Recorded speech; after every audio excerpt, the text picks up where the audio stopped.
Hello, so for my lesson, I will be making a magic box. What you will need is 2 different colors of construction paper, a pair of scissors, and a writing utensil. You can either do this activity beforehand and hand them out to your students, or you can do this together and you can instruct them to make it. So what I would recommend, probably K, first, second grade, I'd probably make ahead of time just because it does take a little bit. And then 3rd, 4th, 5th graders, they're probably okay to do this with some instruction. But nonetheless, I'm going to teach you how to make the magic box, and then I'll demonstrate the lesson I plan on using with it. So what you are going to do first is you are going to take your first piece of construction paper. You are going to put it lengthwise. You're going to fold it in half from left to right. And then you're going to have a good solid crease. Okay, and then you're going to fold left to right again.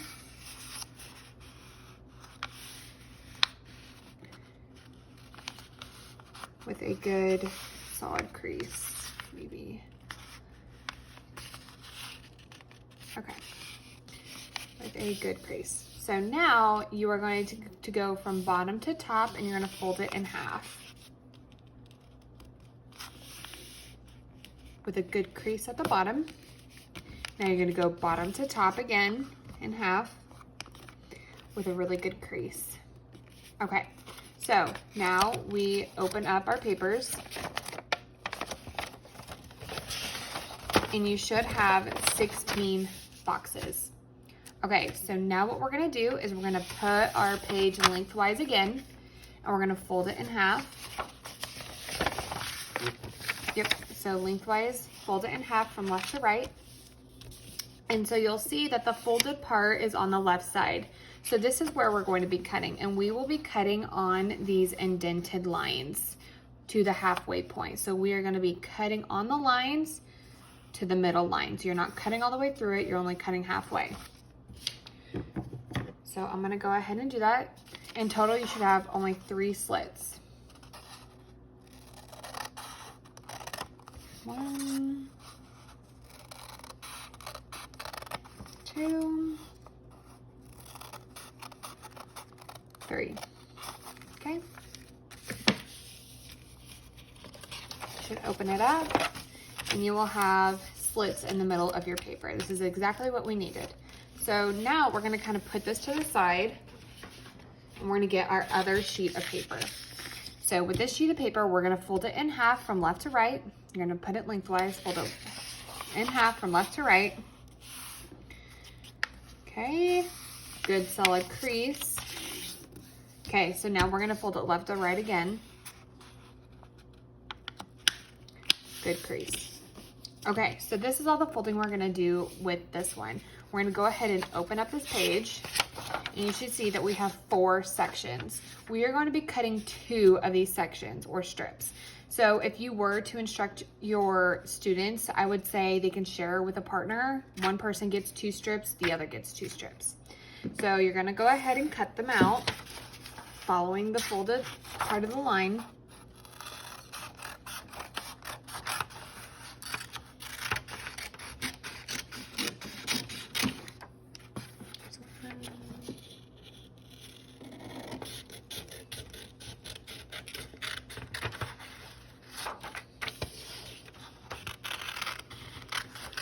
Okay, so there's my 2 strips. We are going to take our first piece of construction paper that has the slits in them, and now we are going to weave the instruction paper into this paper. So what I do first is I go over the first box, under the second, over the first or the third box, under the fourth. So it will look like that. Okay, it'll look like this. So now we take our other strip, and we're going to do the opposite of what we did the first one. So we went over on the first box, and now we will go under. We will go under, over, under. This is kind of where it gets a little tricky. This is where I don't know if the younger kiddos would do this. Okay, under, and you gotta pull it all the way through.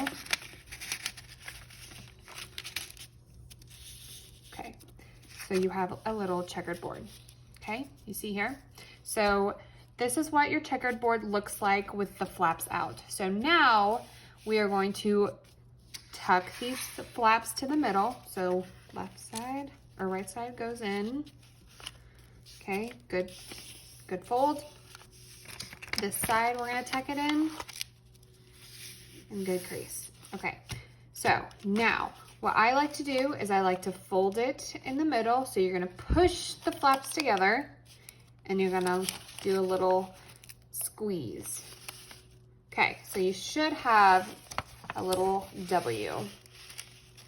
Okay, so now you're going to take your thumbs and you're gonna take one part of the checkered and another part, and you're gonna pull it apart. Okay, so now you have your little book. Okay, so to start the lesson, you are going to start with the students having their book like this. So notice none of the flaps are out on the side. And we're gonna start like this. Okay, so what I would do is I would start it on a Monday.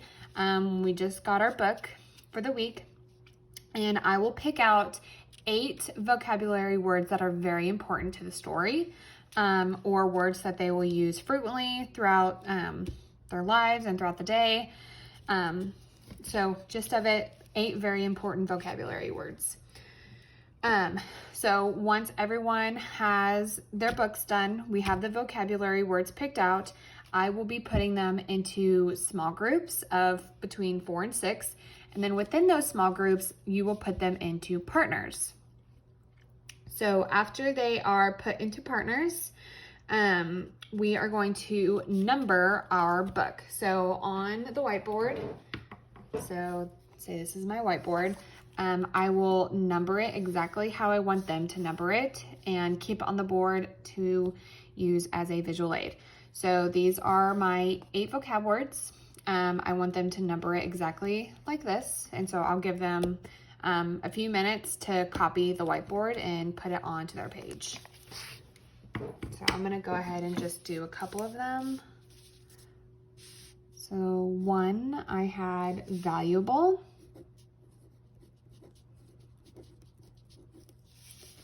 2 was unusual.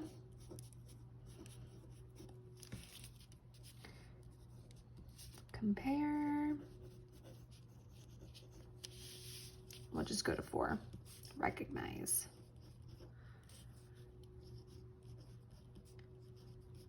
Okay, so once everybody has their books that look like the whiteboard, we will be drawing or writing words that is associated with our vocabulary words. So they will start with number 1, and this is all independent work to start with. So independently, they will either draw something that's associated with being valuable. It could be money, it could be jewelry. So I would probably put money can be valuable. Friendship is valuable. And maybe jewelry. Maybe I'll draw a little necklace. So this is just to get their brains going of what is associated with being valuable. So after they do that with all 8, they are going to turn to their partner and they're going to discuss what they wrote or what they draw. After the partner discussion, maybe 1 or 2 minutes, they can add any other ideas that they had from their partner. After the couple minutes and after they added some ideas from their partner, they will talk about it and discuss it in their small group. So this, I would make sure that they shared one thing that they put onto their little books, and then probably give that 3-4 minutes. So after everybody has put something in the boxes that is associated with the vocabulary word, we will begin our reading. So what we will do is we will crack our book. So this means we are going to fold up our first layer. We're going to expose our little flaps, and we are going to pull our flaps out. Okay, so now we have a blank canvas. So we have the blank checkerboard and the 2 flaps. Before we start our text, we are going to number, just like it's on the board and on the other side, 1 through 8. I'll just go 1 through 4. So we will begin the read aloud. I'll be reading with them. They will be following along with their fingers in the textbook. And after we hit a vocabulary word, we will pause and discuss the vocab word. We will discuss what the vocabulary word means, and I'll make sure they have a valid definition. The students will then write the word that was first. So if you plan it right, you can write them in order in the book. So the first word would have been valuable, and they would have written the definition. They will also write the page number that it was on. Say it was page 3. So after they wrote the definition and the page number, discussed it in their small group, then we will begin reading. I would probably give this process a few minutes, maybe 5 minutes total, hopefully along with each vocabulary word. You know, the discussions won't be as lengthy, but you will continue reading the text. So you will continue reading the text until the second vocabulary word pops up. You will pause, give the correct definition. Maybe one of the students can raise their hands and use context clues to figure out the definition or what it means. But you know, the pausing and reflecting on the vocabulary word will really help with their comprehension. So after you pause, they'll write the next word, which would have been unusual. They will do the definition, not the word definition, but the actual definition, and then say this was on page 6. Okay, so you will continue with all 8 vocabulary words to the end of the text. So this can take quite a bit of time out of your lesson. So you could split it on the days. So on the first day, you could get the magic book ready, have it all labeled out, and then continue on the next day by reading the text. But this is how you would do your magic book. And after all 8 are done and everyone has discussed it and reflected, they can turn back into our first book. So to do that, we smush together. Okay. We take our thumbs on the checkers and pull. So now that we know the definition, they're able to go back to what they said on here and what they drew. And what they will be doing independently is circling the most relatable thing that they wrote. So if the book, the most valuable thing that they were talking about was friendship, they will circle friendship. So whatever is closest to the definition, they will circle. So you will do this with all 8 independently. After maybe 2-3 minutes, they will go discuss this in a small group. So they will discuss it, they will share, they will put what they circled, maybe when something they can put an X on that was not nearly close to what the definition was, but it's just a discussion on what the students learned, and they're comparing what they thought before to what they know now.